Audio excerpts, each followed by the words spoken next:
Larry started using this a couple weeks ago, and I thought, Sure. great. Yeah. My father used to preach from a tall stool, so I like this.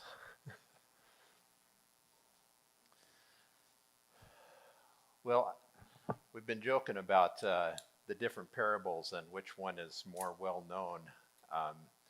I will say this one is not the most well known, but it is the shortest of the parables, and so I can qualify it as something more different than all the others.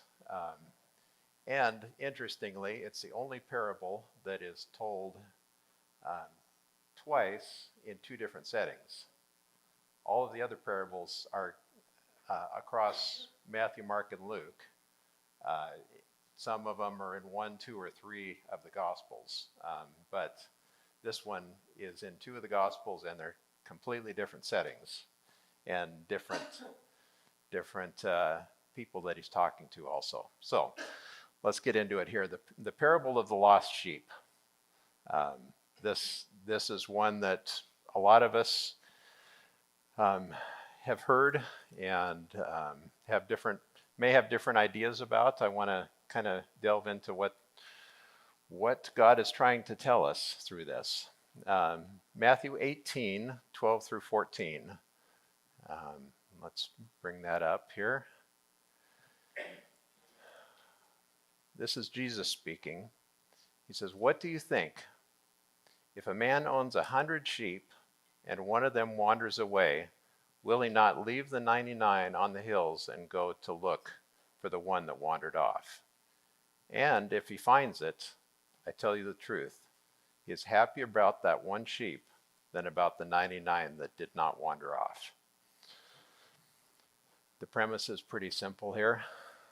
A shepherd loses one of his sheep and goes to find it, and it's important to him that he find it.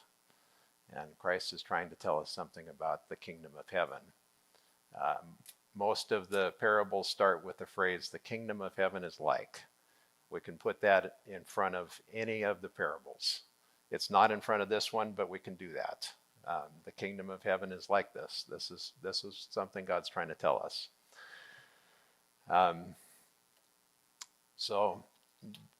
The other instance of this parable, which gives some of the same messages, is in Luke 15, but I'm not gonna go into that one. So let's talk about the setting of this, and it's important to understand what the setting was, who he was talking to, the context. Context is always important when we read Scripture. So the location is Capernaum. There's a picture of Capernaum. That was 5 years ago. Elaine and I were in Israel, and it's a very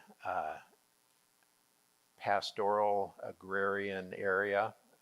There is a city proper that looks like an old city, but around Capernaum, this is what it looks like, and this is probably where Jesus was speaking from. Is a place like this.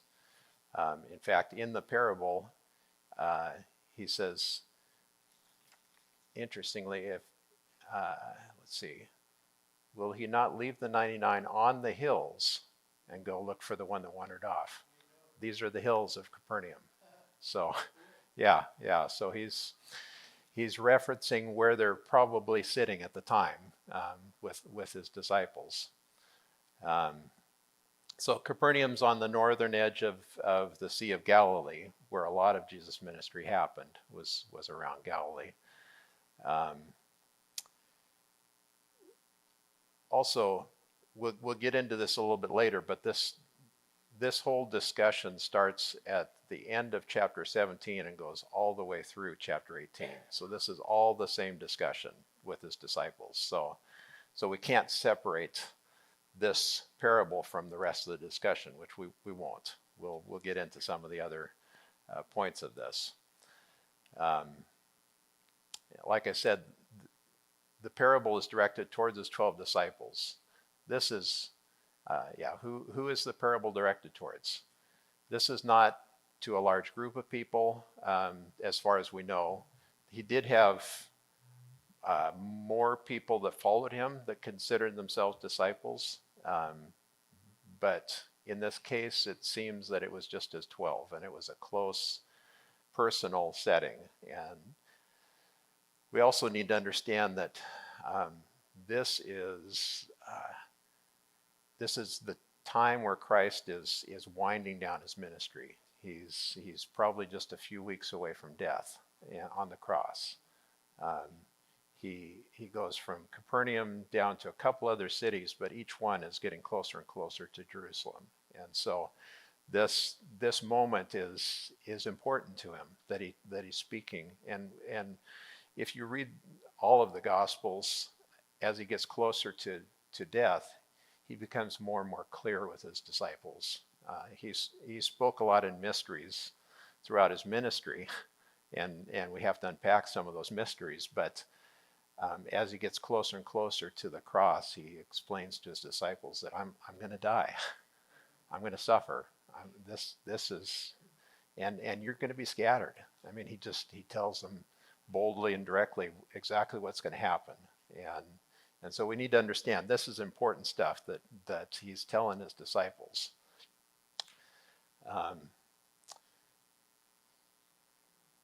So this as you saw in the picture, this is an agrarian society in general. Back in those days, and even today, there's quite a bit of shepherding. We saw goats and sheep when we traveled around Israel. It's very common. The concept of shepherding is ubiquitous with the Jews, with the nation of Israel. They know shepherding. Abraham was their father. They still call Abraham their father. Abraham was a shepherd. Isaac was a shepherd. Jacob was a shepherd. Joseph, who brought them from a place of starvation into Egypt so that they could survive, Joseph was a shepherd, and he told his family to tell the Egyptians, to put them to work as shepherds, because that was detestable to the Egyptians. And so for hundreds of years while they were in Egypt, in Goshen, they were shepherds.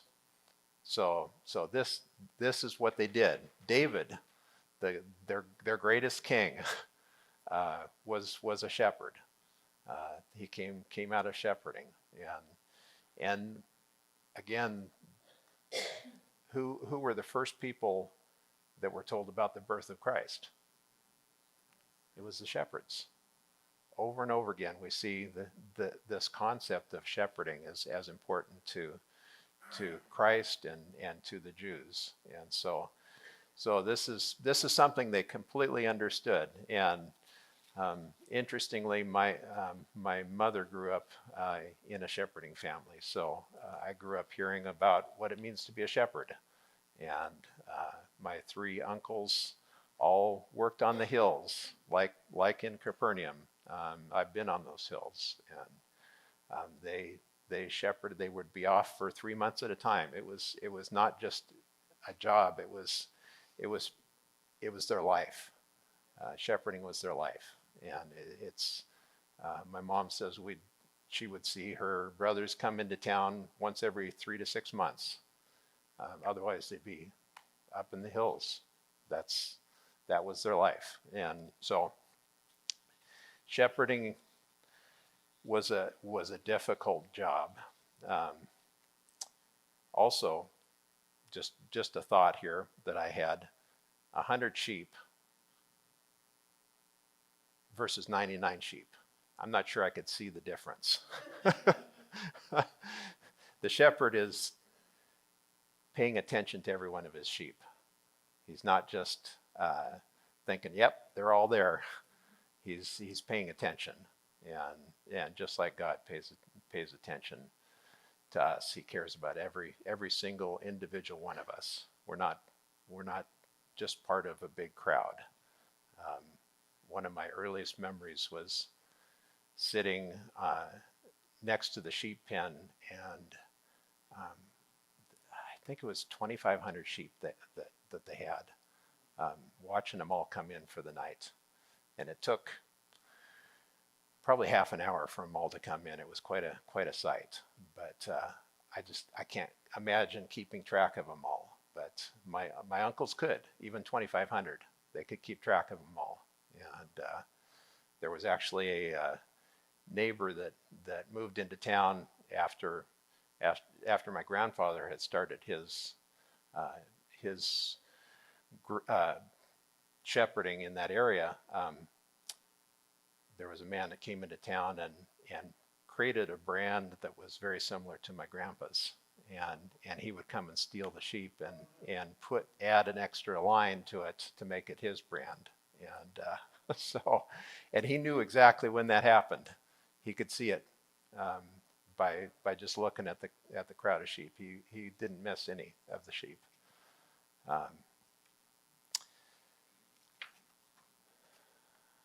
Okay. So, second question I have here: who is the shepherd?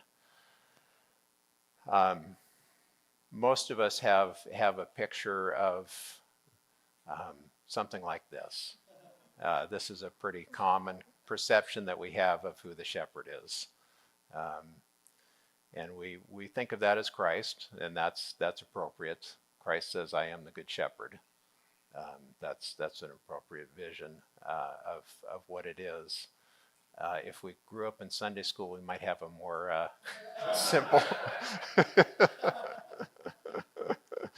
simplistic version. But I think we've all seen pictures something like this of the shepherd and his sheep.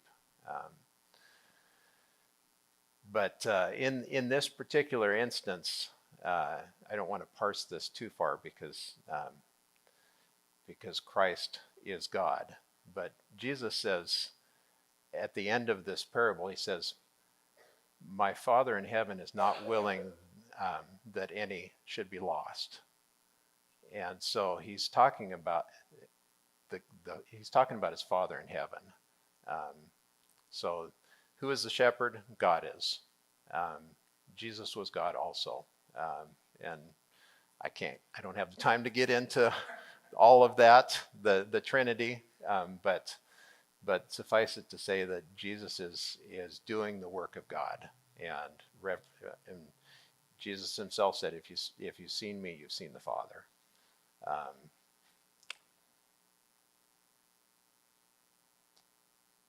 Let's see. So Jesus says in Luke 19, verse 10, I don't have that here, but "For the Son of Man came to seek and save what was lost." So who are the sheep? The next question here. The sheep, those in his sheepfold, he's used this analogy several times. Not the lost sheep, but just the analogy of the shepherd and the sheepfold. The sheepfold are the believers, are the whether you look at it as the Israelites or Christians in general, similar concept. It's those who know God, those who love God, and so those are the sheep.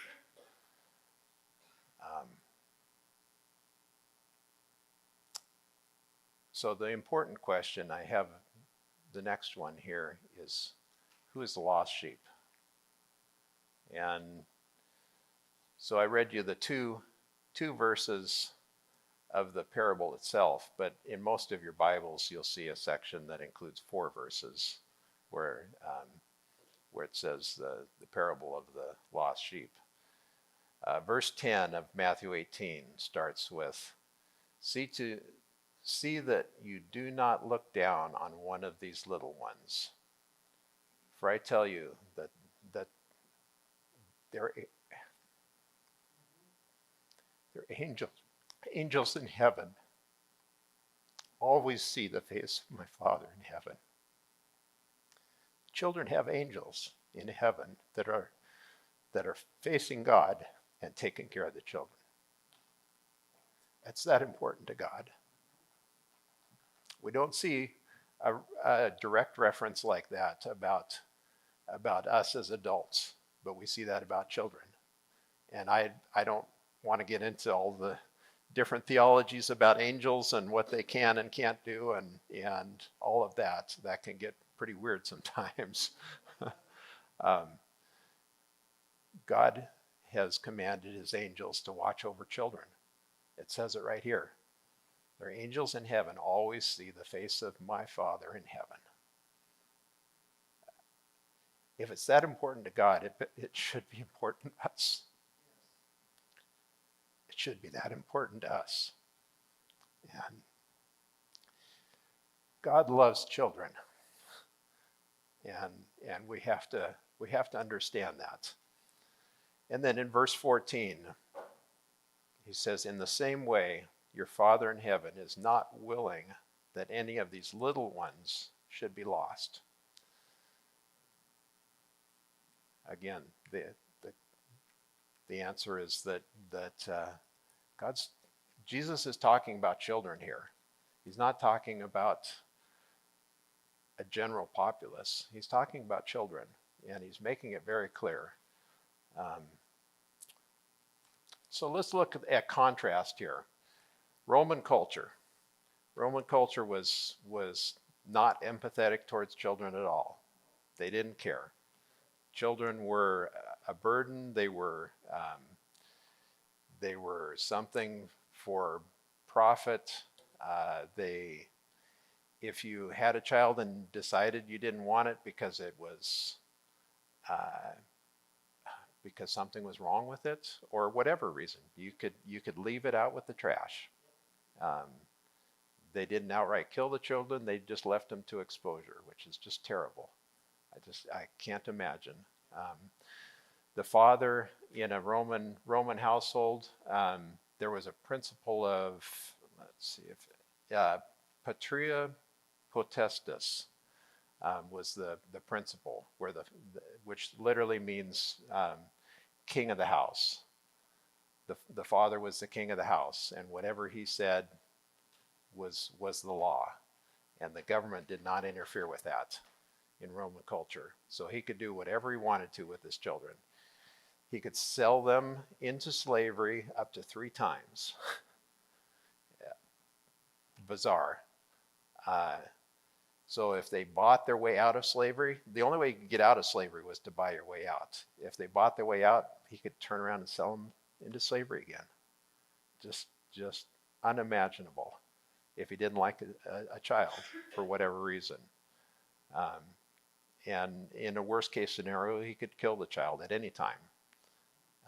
Even a married child was still considered under the authority of the father. So even after marriage, the father could boss him around. It was just unimaginable control there.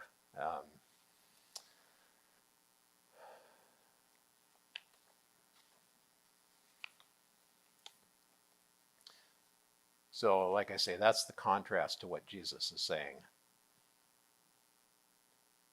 And I said we'd get back to the whole of this message here, because it starts at it starts before chapter 18 of Matthew, but I want to start in verse 1 of chapter 18. At that time, the disciples came to Jesus and asked, "Who is the greatest in the kingdom of heaven?" He called a little child and had him stand among them, and he said, "I tell you the truth. Unless you change and become like little children, you will never enter the kingdom of heaven. Therefore, whoever humbles himself like this child is the greatest in the kingdom of heaven. And whoever welcomes a little child like this in my name welcomes me. But if anyone causes one of these little ones who believe in me to sin, it would be better for him to have a large millstone hung around his neck and to be drowned in the depths of the sea." It's a pretty strong indictment. So he's again showing contrast. He shows how much he loves them and how much we should be like them in humility. He says, whoever humbles himself like this child is the greatest. He wants us to humble ourselves. And then he gives the contrast, and he says, if you're harming or leading these children astray, and I think he's referring to purposely trying to lead children. I mean, we have sex trade, we have drugs, we have all sorts of things that are going on in this world that are just terrible, and children are being led astray by people who are willingly and making an effort to lead them astray. These are terrible things, and I don't have answers to how we can combat some of these things, but we need to probably not so much focus on the attack, but focus on the spiritual battle that's happening, and pray about these things, because it's a tough world. And I'm not saying it wasn't tough in Jesus' time. It was. It's still a tough world, and so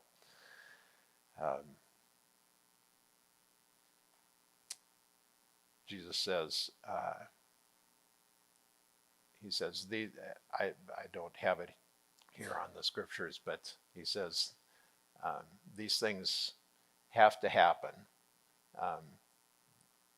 There's sin in the world. These things will happen, but he says, woe to him through who it happens. Yeah, it's a bad place to be leading children astray. And certainly, as parents and as grandparents, we want to do the right thing. I guarantee you, we will not be perfect. My son's right here. We were not perfect. We instilled the gospel and prayed and did our best. We all do our best. I'm not trying to bring condemnation to parents. Please don't hear me that way. I'm saying that there are those who are willingly trying to lead children astray, and that's a terrible thing to be involved in. Interestingly, the millstone analogy, it's called, the literal word there to tie the millstone around someone's neck. That was a Roman form of punishment, actually. It was called a donkey stone. It was so big, it was about 2,500 pounds, and usually there were two of them in a mill, but it took a donkey to move it, a strong animal. So he's not talking about a simple rock. Yeah, he's talking about something that's you're not going to escape from. And also, interestingly, this was terrifying to the Jews. This form of punishment. We know that the cross was terrible, and many people faced the cross in Jesus' time. It was a brutal form of punishment.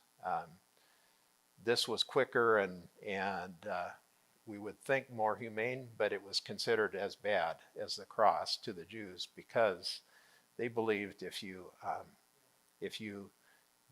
were tossed into the sea, you lost your soul, not just your body, that you ended. That was the end of you. That to them was more important than the torture of the cross.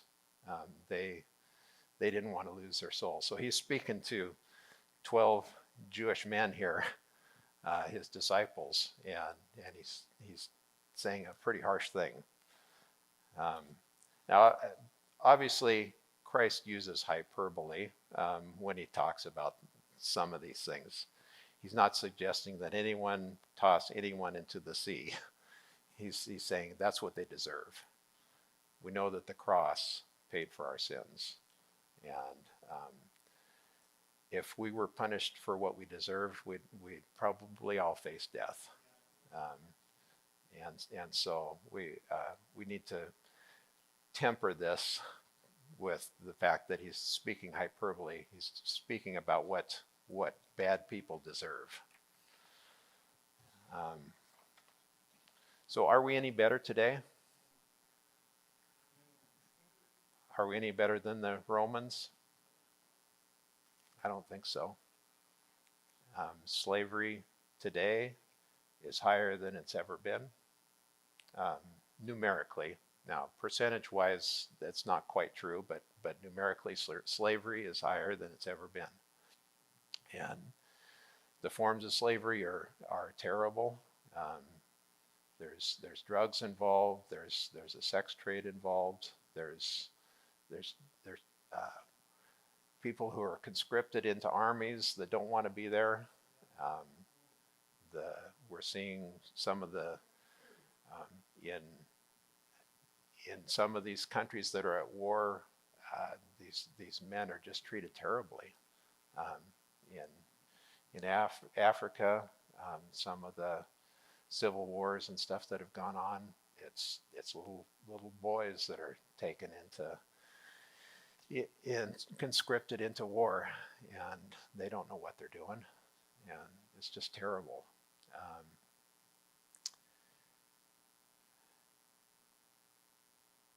In some cases, children are they're a commodity almost. They're a transactional element of society.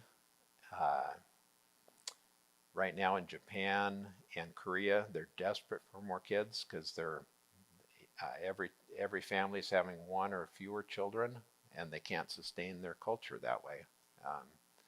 And they can't sustain their elderly. They can't. They need the tax money from the younger people to sustain the older people. Now, it's always been true that the children have taken care of their parents. I do that. Elaine does that. That's been true throughout history. That's just caring about your family. Now that the government's involved with that, it's become a financial burden. And so children are the answer to a financial burden to the governments. And it's true all over the world. It's not just our country. And so we need to be careful in how we view children in that respect. Yes, there are tax benefits in this country, as in most countries. There are tax benefits to having children. That's a transactional thing, and we need to look beyond those things. In this state, there's a safe haven law that allows you 72 hours to decide if your child is a keeper.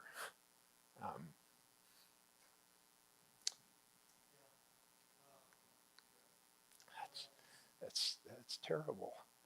I mean, I know that there are young mothers that get in tough situations, and I'm not judging them. But as a whole, to say that a child that you can just decide, it needs to be more than that. It's sad that we just say drop them off. You face it's anonymous. You can drop them off at a fire station, and say I don't want this kid. It's not what I wanted. That's hard.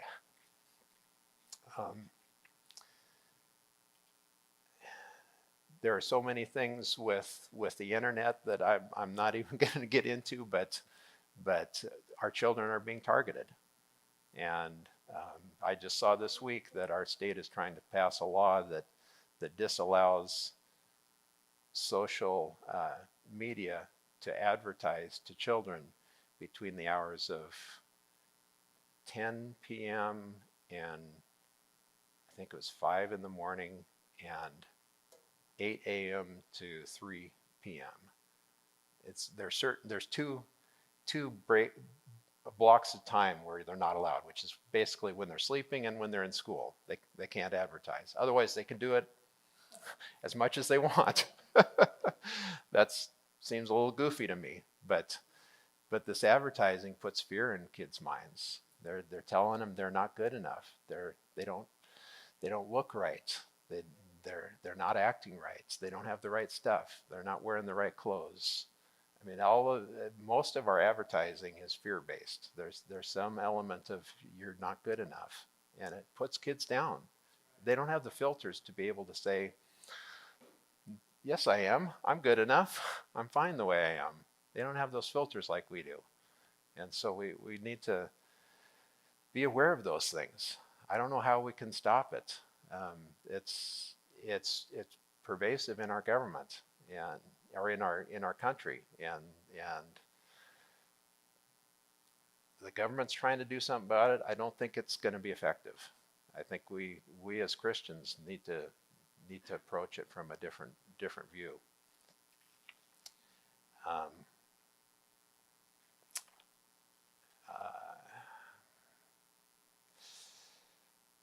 let's see what. Yeah.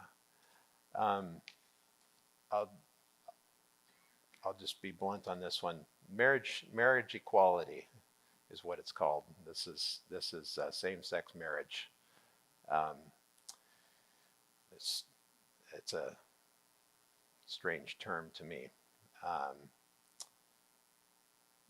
Children that are adopted into these families are 2 times more likely to suffer emotional and behavioral difficulties than a traditional family. They have a two times higher rate of ADHD. They have a 2 times higher struggles with learning disabilities. Almost 2 times the higher chance of needing special ed. It's about 1.8 times higher needing special ed and or receiving mental health services. They have a 3 times higher chance of experiencing definite or severe emotional problems. So marriage equality results in childhood inequality. Children are not equal because of these marriages. And we had a neighbors, 2 ladies that were married, and they had a little girl, and I cared about the girl. I was friendly towards these ladies. We were. I'm not speaking against the people. I'm speaking about these concepts that our culture is adopting and saying are okay. They're not okay. They're not okay. Jesus says in Matthew 19, he says, haven't you read that this is the very next chapter. So again, this is all flowing from this. Haven't you read, he replied, that at the beginning the Creator made them male and female and said, for this reason a man will leave his father and mother and be united to his wife, and the 2 will become one flesh. So they are no longer 2 but 1. Therefore what God has joined together, let no man separate. It's a man and a woman. It's pretty clear in the Bible. The other area that I won't get into, but I did some study on this, the whole area of infertility and IVF, in vitro fertilization. It's pretty terrifying, some of the things that are being done. In India, you can, I said I won't get into it. I will get into it. In India, you can have your doctor test the sex of a baby and decide if you want it or not. If it's a girl, quite typically, if it's a girl, you can have it aborted. That's just a procedure that's very common in India. There's talk, and probably it's happening. These things are not controlled, but genetic decisions we can test. Is this baby going to have blue eyes? That's what we want, and if not, we can try another time. In vitro fertilization, the chance of it working is about 1 in 3. So that's and there's a lot of injections and painful things that people go through for this. And I'm not saying that's bad. I'm just saying these are questions that the church needs to be asking and thinking about, and saying these may not be right, or we haven't faced the ethics of some of these things yet. We need to think about these things. Typically 20 eggs are harvested from a woman through a superovulation drug, and she may only need one or two of them. The rest of them, it's hard to say. But we know that of the statistics we have, only 7% of those eggs are used. So, and again, I'm not judging the people. It's these are things that people don't even think about when they enter these, because doctors say, yeah, this is fine, this will work, this is what you need, and we know people who have been through this, and good people. They just don't fully understand what's going on, and so these are hard things. So this is today. Are we any better? Yeah, I don't think so. So God loves children. Yeah, we've got that up there. Let's look at the first one here. Psalms, go back a couple steps there. Psalms 139.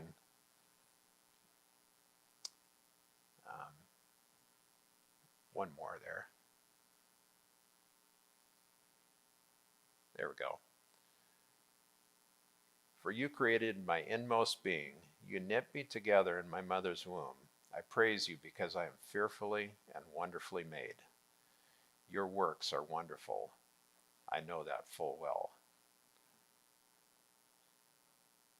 Jesus made us. God made us. We're fearfully and wonderfully made. Proverbs 17:6. Children's children, that's grandkids, are crowned to the aged, and parents are the pride of their children. I know that. We've got two grandkids that we love to have over every week. That's one of the highlights of our week is to have Fi and Millie over. We love being grandparents, and there's a lot of us here that are grandparents. It's a wonderful thing. Matthew 19. Again, this is the very next chapter. So we're still talking about children. Then little children were brought to Jesus for him to place his hands on them and pray for them. But the disciples rebuked those who brought them. So again, the disciples are inundated with this Roman culture, and they're seeing having children around as just an irritation and a problem. And so they're trying to stay away. He's ministering. Stay away. And Jesus says, let the little children come to me, and do not hinder them, for the kingdom of heaven belongs to such as these. When he had placed his hands on them, he went on from there. That's a reference to blessing them. Put his hands on their head and bless them. Luke 12:6. Are not 5 sparrows sold for 2 pennies? Yet not one of them is forgotten by God. Indeed, the very hairs of your head are all numbered. Do not be afraid. You are worth more than many sparrows. This is a general statement about us, about all of us. It's just as true for children. You're worth more than many sparrows. And John 21:15. This is after Jesus had been crucified and risen from the dead. He meets his disciples on the beach. It's actually a pretty interesting scene where the disciples have gone back to fishing, and they're not getting anything. So Jesus tells them, throw your net on the other side, see what happens. They don't even know it's Jesus. They do that, they catch so many they can't hardly bring the nets in. And as they come onto shore, Jesus is standing there with a fire, and he's already cooked them a meal. And so again, this is a very private moment with his disciples. Um, and he says to Peter, he says, when he had finished eating, Jesus said to Simon Peter, Simon, son of John, do you truly love me more than these? And Peter says, yes, Lord, you know that I love you. Jesus said, feed my lambs. Feed the little ones. Take care of the little ones. We know that Peter was married at some point. He had a mother-in-law. We don't know if he had children, but Jesus is telling him to take care of the little ones. I have no doubt that was what Peter did. He gave it all up for the gospel. He gave up his life, and we see many stories of Peter in Acts and beyond.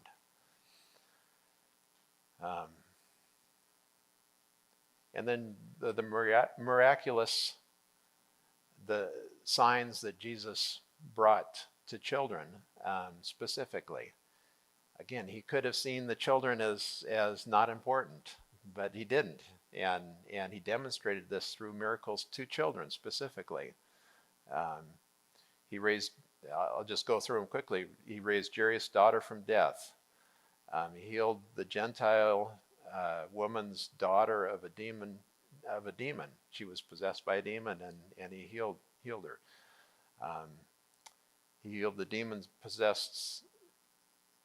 demon-possessed son of a common man. We don't have a name. We don't have very much on him, but he came to Jesus and said, "My son is demon possessed." He throws himself into the fire, and Jesus healed him. He healed a royal official's son in John 4. We see a royal official that's healed. We see a Roman guard centurion come to Jesus and ask that one of his servants be healed. This was probably a young man, and Jesus healed him.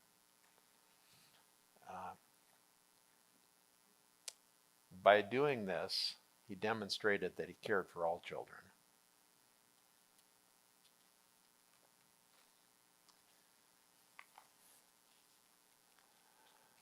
So if we want to be more like Christ, we need to understand the heart of God. We need to understand what God loves, what he cares about.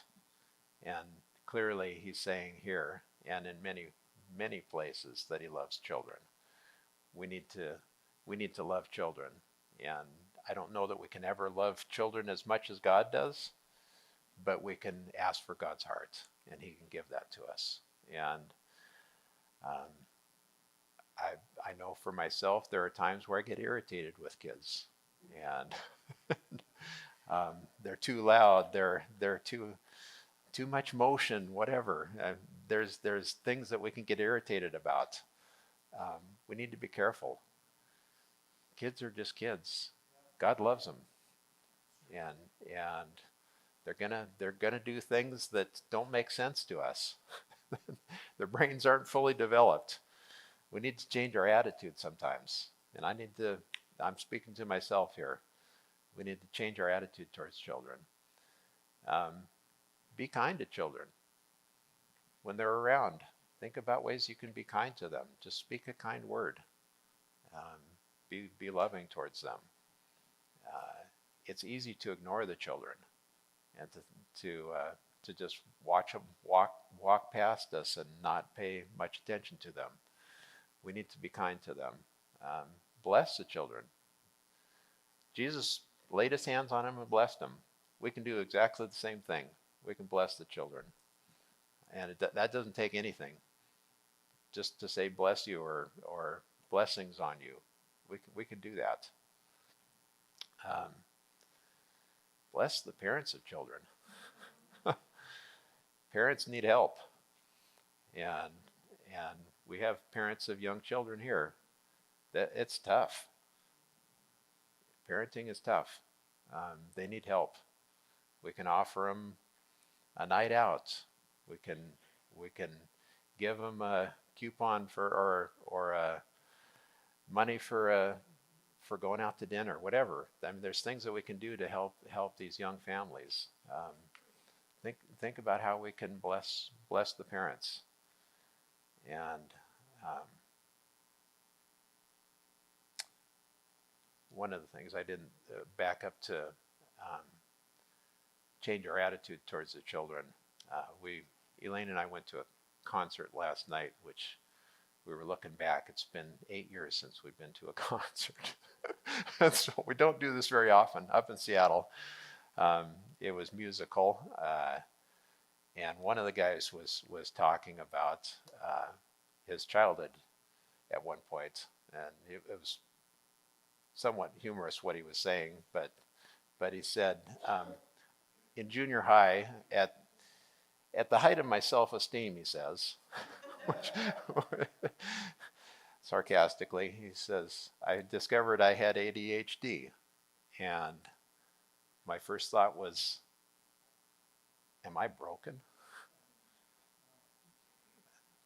That's not an uncommon thought for children. Am I broken? And he says, and then through music, I learned that ADHD was my superpower. I could learn several instruments. I could process doing several things at once. It was a benefit to me. And then he went on to play I think it was a Mozart string quartet, which he had added 3 more parts to. He did all 7 parts at once. It was it was pretty amazing. Sometimes, and I say that to say, sometimes the things that we see as hindrances to children are a blessing, and we need to get over what we consider normal. This world is full of people who are not normal. Yeah. I think if we were honest, we're all not normal. And I think especially with children, we need to be careful and not label children as abnormal, and think that something's wrong with them. We have an autistic child. I have 2 of my 3 siblings have autistic children. These are things that happen. They're different than I understand, but they're not abnormal. They're just who they are. And I have a nephew who will, he's in his 20s now. He'll probably never get beyond 3 years old in his mental ability, but whenever he sees me, he likes to touch my head, and that brings him joy. This bald head of mine, he just things like that we find what helps them and try to help them, and it's not easy, but we need to change our attitude. And the last thing is we need to be praying for kids. We just have to pray. There are things that we're going to miss. There's things that are out of our control, and without prayer, we have no hope. We have to call on God to help us, and to protect the children around us. We have to call on God for that. There are things that are just beyond us, and Mom and I were remembering when you were about 2 years old, Jonathan.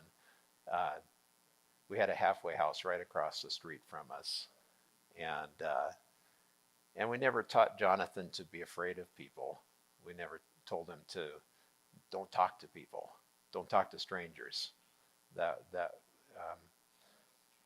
and yeah, and he exactly he talked with everyone. He loved everyone. And um, one day we were on the front porch, I think, or in the living room maybe, and he was out in the front yard, and one of these men from the halfway house walked past and said hi to Jonathan, and he came running to us, crying and screaming, and I I don't know what this man had done or what was in his heart, but Jonathan knew. He saw it, and God protected him. He gave Jonathan discernment, and and we have to pray for that. We have to know that God will protect our children where we can't, because we can't do it. We can't do it all the time. And with that, I want to lead us into a time of praying for our children. And I'm going to have Larry come up for that.